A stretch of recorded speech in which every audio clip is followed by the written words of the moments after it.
Welcome to steno with Paras. Dictation start होगी 5 second बाद।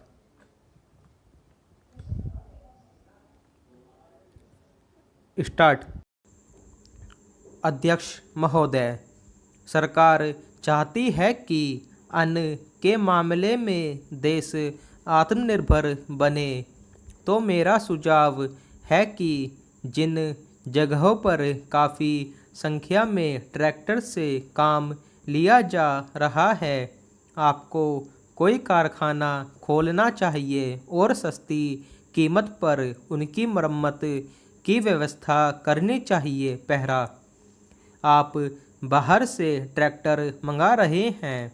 मैं समझता हूँ कि यह सारा रुपया व्यर्थ व्यय किया जा रहा है।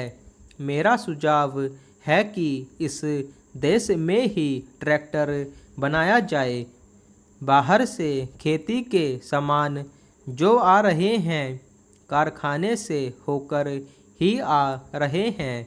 इनको जहाँ भेजना हो वहाँ सीधा भेजा जा सकता है, किंतु हो यह रहा है कि पंजाब सरकार द्वारा इनको सारे देश में वितरित किया जाता है।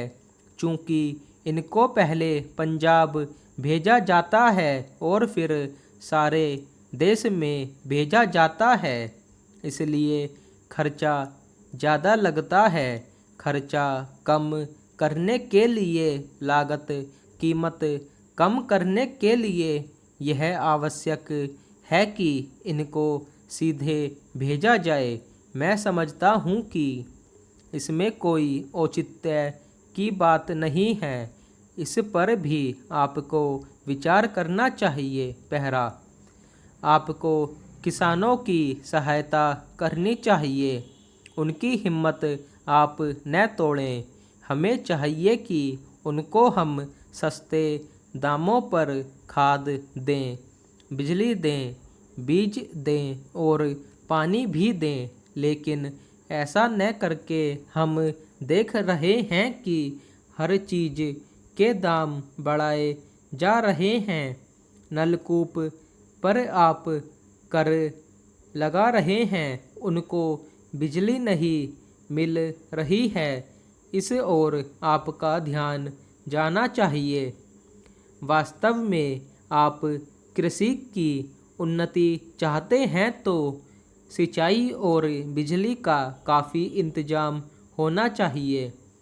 जब तक सिंचाई और बिजली का इंतजाम नहीं होगा, तब तक खेती की उन्नति नहीं हो सकती।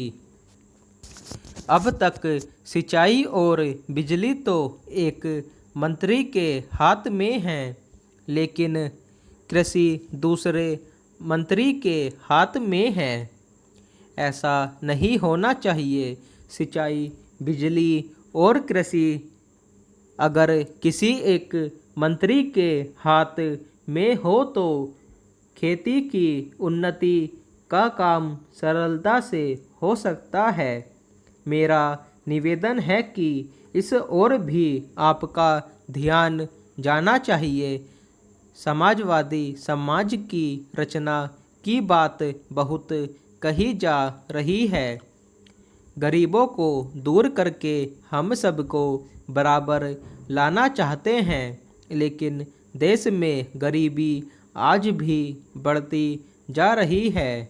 मैं यह नहीं कहना चाहता हूँ कि हमारे देश में सरकार ने कुछ नहीं किया है।